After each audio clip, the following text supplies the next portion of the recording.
继续来看这个桃园机场第3跑道的工程。交通部甲桃园机场公司原本评估2030年要来完工，但是互行政院来退回，要求就要提早5年，伫2025年就要来完成。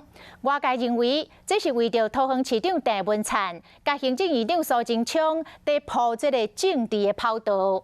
另外，工商界来呼吁。 赶紧来通过着纾困3.0，苏贞昌讲已经提出着计划，即卖就等立法院审查咯。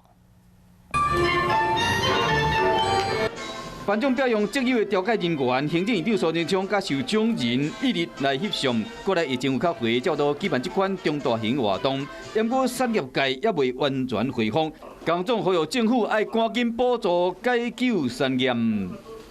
纾困3.0，我们都已经定出计划，还要拜托立法院早日通过。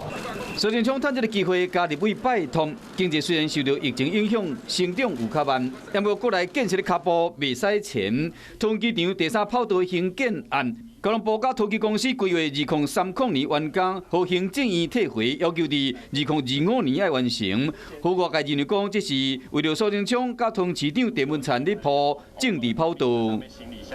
国家建设是非常重大，一棒接一棒的。我们要感谢郑文灿市长在地方也大力帮忙，从来都是中央地方协力，一起突破困难，完成建设。 兴建跑道需要5年，还是10年，都交专家去评估，因为唔通袂记工程的品质甲民众的需要。